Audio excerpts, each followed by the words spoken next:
Hey guys, good morning. কেমন আছো সবাই? আশা করছি সবাই খুব ভালো আছো আর আমরাও বেশ ভালো আছি। তো এখন সময় হচ্ছে সকাল ওই 9টা 9:30 বাজে। তো এখন আমি চা খাচ্ছি আর চা খাওয়া দিয়ে আজকে ভিডিওটা শুরু করলাম। তো তোমরা আশা করছি যে যেখানে আছো সবাই খুব ভালো আছো আর আমরা তো ভীষণ ভালো আছি। তো সারাটা দিন সঙ্গে থাকো, দেখতে থাকো, স্কিপ করো না। আশা করছি তোমাদের ভালো লাগবে। তো চা খেলাম আর টোস্ট বিস্কুট খেলাম। বিস্কুটগুলো জানো তো নরম হয়ে গেছে।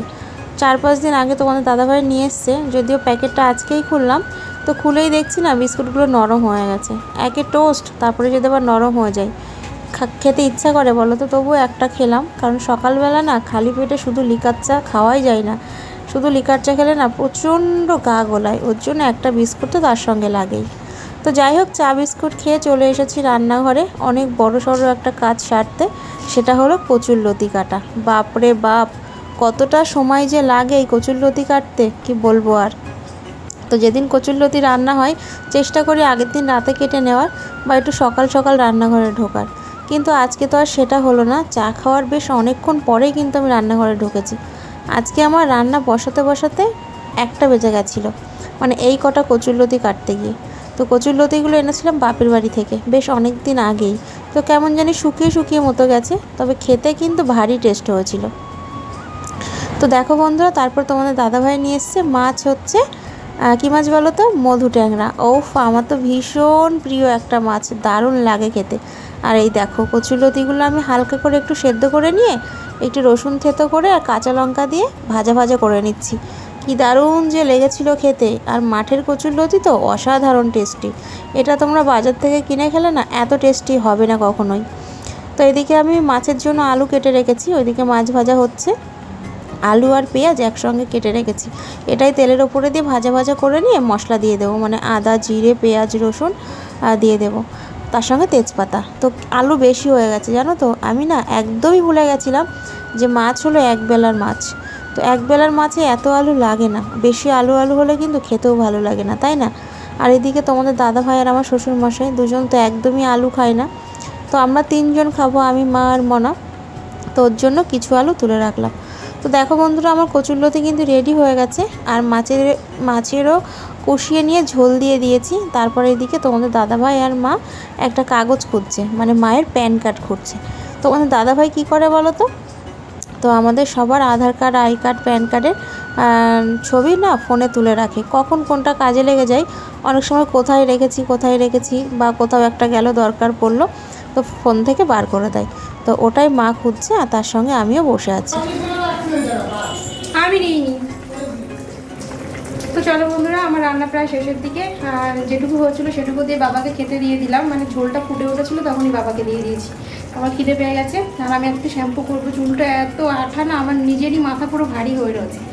আর কচুরলতিটা তো ভাজা হয়ে গেছে, এদিকে মাছের ঝোলটা নামিয়ে নেবো। এবার একটু গরম মশলা ছিটিয়ে দিয়ে নামিয়ে নেবো, ঠিক আছে? বেশি একটা ঝোল করবো না, কারণ মাছ হচ্ছে একবেলা, আর রাত্রেবেলা সেদ্ধ ভাতটা কিছু বা সোয়াবিনের তরকারি কিছু একটা হবে, ঠিক আছে? তো চলো, নাইটি আলনায় রাখো, আমি ভাজ করে রাখবো ওখানে, আর বেড কভারটা ওখানে রাখো, আমি পরে ভাজ করে রাখছি। তো দেখো বন্ধুরা, এই দেখো লাল লাল মাছের ঝোল, দারুণ লাগে কিন্তু এই মাছ খেতে, আমার প্রিয় মাছ। তোমাদের দাদাভাই দেখলেই তো নিয়ে আসবেই।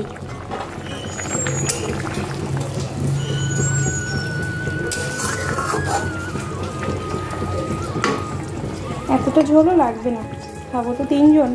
মনা তো ঝোল খাই না, মাও ঝোল অতটা খায় না, তোমাদের দাদাভাই একটু খায়, আমিও বেশি ঝোল খেতে পারি না। তো আর একটু টানুক, তারপরে নামিয়ে দেবো, ঠিক আছে? তো দেখো বন্ধুরা, এখানে রয়েছে ভাত। আজকে কী হয়েছে জানো তো? আজকে আমার 2বার করে ভাত করতে হয়েছে। তো হাঁড়িতে করে ভাত করেছি, তারপরে তোমাদের দাদাভাই বলছি কি যে আমার খুব খিদে পেয়েছে। আর আজকে আমার চালটাও দেখছিলাম কম নেওয়া হয়ে গেছে। তো মনা খেলো, তোমাদের দাদাভাই খেলো, আমিও সঙ্গে কটা খেয়ে নিলাম। ওর জন্য ভাতে একটু কম হয়েছে বলে, অনেকটাই কম, একটু কম হলে আর করতাম না, তো ওর জন্য আবার ভাত করেছি। দেখো এখানে একটু রসুন থেতো করে দিয়ে একটু কাঁচা লঙ্কা চিড়ে দিয়ে করেছি কচুরলতি ভাজা, আর এখানে করেছি আবার গামলাই করে কটা ভাত, ঠিক আছে? মানে 2বার ভাত করতে হলো, তারপরে আবার রাত্রে ভাত হলো, মানে 3বার ভাত আজকে। স্নান করলাম, বাপরে বাপ আজকে যে কি ফ্রেশ লাগছে, তোমাদেরকে কি বলবো আর। মাথাটা পুরো ভারী হয়েছিল আমার, এত চুলটা আঠা হয়েছিল। চলো খাওয়া দাওয়া করবো, 3টে বাজে এখন। তোমাদের দাদাভাই খাবে না বলছে, ও সকালবেলা ভাত খেয়েছিল, সেটা তোমাদের সঙ্গে শেয়ার করা হয়নি। আমিও খেয়েছিলাম, তো সকালে খাওয়াটা আজকে শেয়ার করতে পারিনি, তখন ফোনে কথা বলছিলাম মায়ের সাথে। আর আমার মনা খাবে, সবার হয়ে গেছে, তোমাদের দাদাভাই খাবে, ঠিক আছে?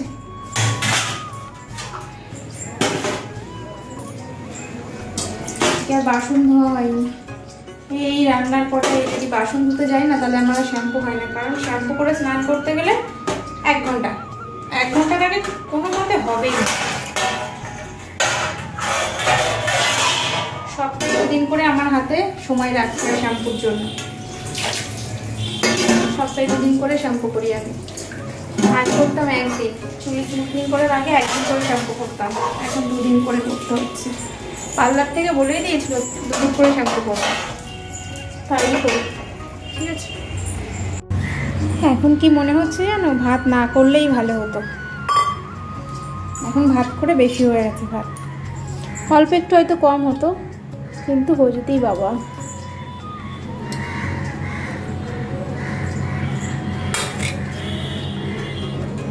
মাথা তো একটা নেবই আমি, রুই মাছের মাথা না খেলে আমার আত্মা শান্তি পাবে না।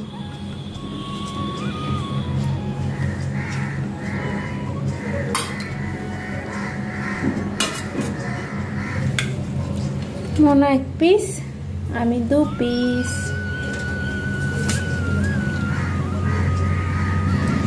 এই মাছের মাথা নিয়ে আসলে আর কেউ খাবে না, মানে খাবে না বলতে জানে আমি খেতে ভালোবাসি, ওই জন্য সবাই বললো তুমিই খাও তুমিই খাও। তোমাদের দাদাভাই তো একদম খাবেই না, বলবে না না তুমিই খাবে, কারণ আমি ভীষণ ভালোবাসি এই মাছের মাথা।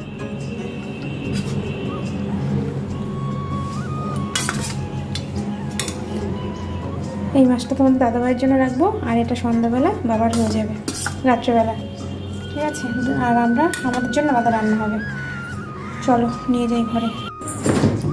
খাওয়া দাওয়া করে উঠলাম, এখন আমার কর্তা মশাই খাবে, বাবা হচ্ছিল মাছের ঝোল, খাবে হচ্ছে পায়েস। আর মনার জন্য কাটলাম হচ্ছে কি বলতো, লেবু, এই যে 2টো লেবু কাটলাম।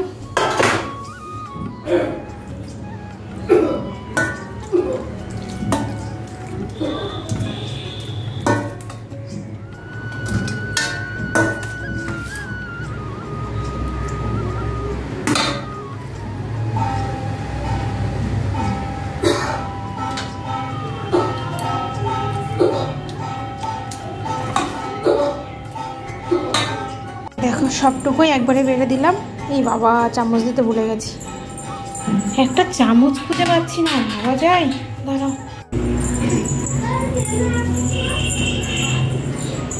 এনাও ওঠো ওঠো ওঠো ওঠো ঝটপট।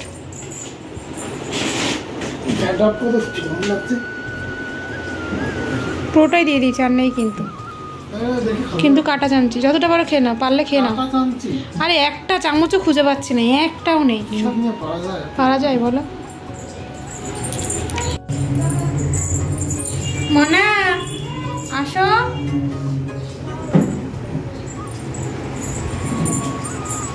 এই পড়লো, ওই সাইডে পড়লো পড়লো পড়লো, আমি বলছি পড়ছে। তো তারপর দুপুরবেলা একটু ঘুমিয়েছিলাম, একদম টানা একটা ঘুম দিয়েছি, ঘুমের না প্রচুর ঘাটতি আমার, জানো তো। তো ঘুমটা দিয়ে উঠেই চলে এলাম ছাদে, ছাদের গাছের পরিচর্যা করার জন্য। তো দেখো এখানে একটা কুল গাছ রয়েছে, কুল তো হয়ই না, 3-4 বছর আগে কুল হয়েছিল, কিন্তু যখনই 1-2টো ছোটো ছোটো কুল আসে না, তখনই কুলের ভিতরে পোকা হয়ে যায়। তো 2-3 বছর এরকম আমি দেখেছি, তারপর ভেবেছি না কুল গাছটা রাখাই যাবে না, ফালতু ফালতু ছাদে কাটা পড়ে। তো ওর জন্য কুল গাছটা না আমি কাটতেই থাকি, কিছুদিন পর পর আবার বাড়তেই থাকে, কাটতেই থাকি বাড়তেই থাকে। তো ভাবছি এবার গোড়া থেকে কেটে দেবো, তবে আজকে চেষ্টা করেছিলাম, হয়নি, একদম মাটির নিচে ঢুকে আছে। তো আমি যদি মাটির নিচ থেকে কুল গাছটা তুলতে চাই তাহলে কিন্তু নয়নতারা গাছগুলো সব উঠে যাবে, ওর জন্য কেটে দিলাম। আর সব গাছগুলোই সাইড দিয়ে রেখে দেবো, মানে ছাদের একটা সাইড দিয়ে।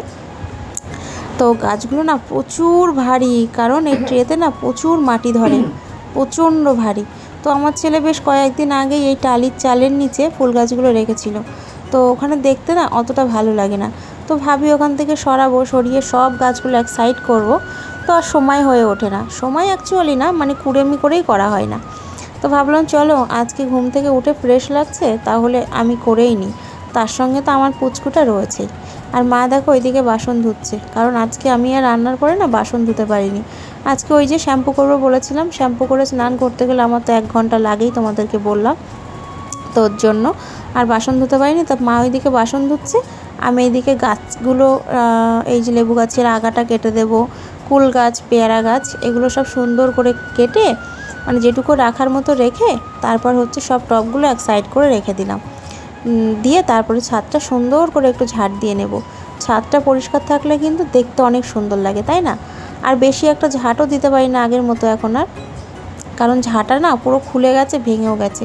আর ভাদ্র মাসে তো ঝাঁটা কিনতে নেই, তো ওর জন্য প্রচুর প্রবলেম হচ্ছে। ছোট ঝাঁটা দিয়ে একদম এত বড় ছাদ ঝাড় দেওয়া কিন্তু অসম্ভব ব্যাপার, তাই না?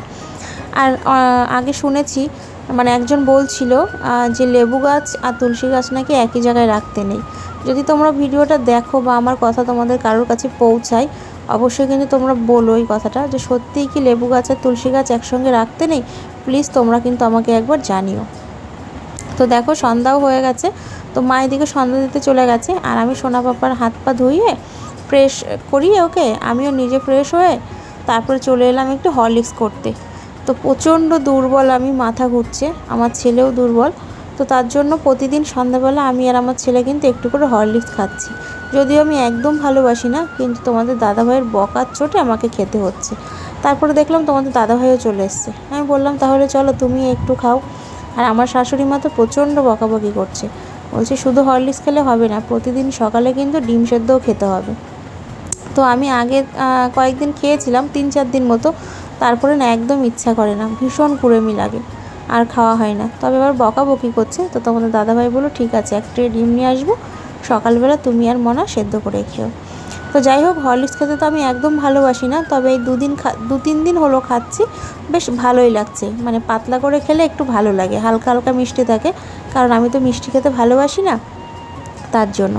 আজকে বিকালবেলা জানো তো ঘুরতে যাওয়ার প্ল্যানিং ছিল, ভেবেছিলাম একটু ভিডিও বানাতে যাব।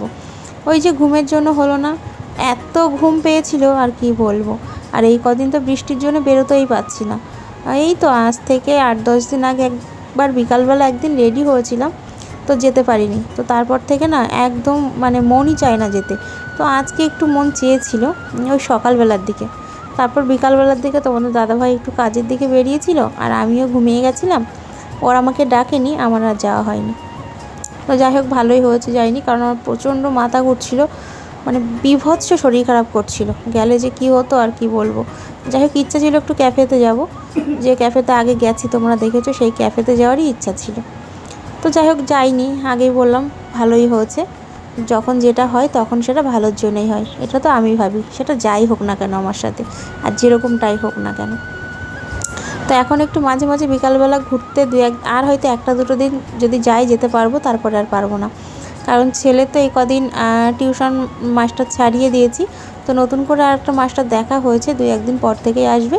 তখন তো আর বিকালবেলা বেরোনোর কোনো প্রশ্নই থাকবে না, কারণ প্রতিদিন পড়া, তার সঙ্গে তো আবার রয়েছে ড্রয়িং, একদম বেরোনোর কোনো মানে কথাই নেই, প্রশ্নই আসবে না। আর তো 3 মাস পরেই পরীক্ষা, মানে দুর্গাপুজোর পরপরই পরীক্ষা শুরু হয়ে যাবে। তো দেখি, মানে পড়াতে আসার এই কদিন, যে কদিন না আসবো হয়তো একটু বেরোতে পারবো। তো যাই হোক চলো বন্ধুরা, আমার হরলিক্স খাওয়া হয়ে গেছে।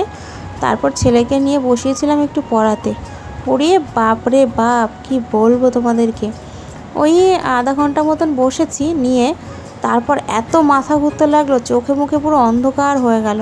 তো আমি আর মাথা তুলে না বসে ওকে পড়াতে পারলাম না, কি জানি কি হয়েছে, এরকমটা কেন হচ্ছে আজ কদিন ধরে। তো তারপর ছেলেকে বললাম, বাবা তুই বই তোল আর লাইট বন্ধ কর, আমি একটু চোখ বন্ধ করি, না হলে আমি বোধহয় আজকে আর বাঁচবো না।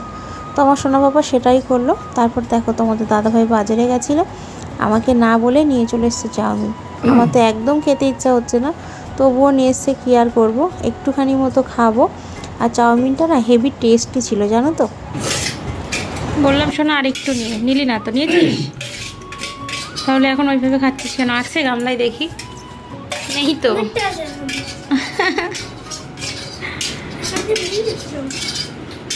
আর নেই, রাখো, আবার কালকে এনে দেবে। একসঙ্গে করে বাসনগুলো বাইরে রেখে আসবো।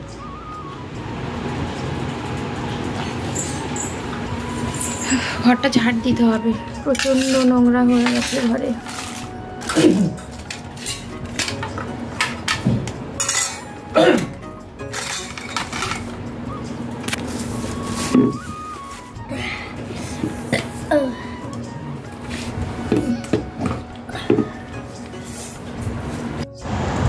তো চলো বন্ধুরা, এখন আমি একটা কি দুটো মতো খেজুর খেয়ে নেব, কারণ প্রেশার প্রচুর লো। তো আজকের কন্টিনিউ ভিডিওটা করলাম না, আজকের বক ভিডিও আমার এই পর্যন্তই। তো আজকের ভিডিওটি কেমন লাগলো অবশ্যই কমেন্ট করে জানিও, ভালো লাগলে একটা লাইক করে দিও, আর অবশ্যই কিন্তু সাবস্ক্রাইব করে দিও। তো দেখা হচ্ছে নতুন কোনো ভিডিওর সঙ্গে, ততক্ষণে তোমরা সবাই খুব ভালো থেকো, সুস্থ থেকো। আর হ্যাঁ, অবশ্যই আমার ভিডিও দেখো আর আমার পাশে থেকো, আমাকে অনেক ভালোবাসা দিও। তো চলো বন্ধুরা, আজকের মতো সবাইকে টাটা।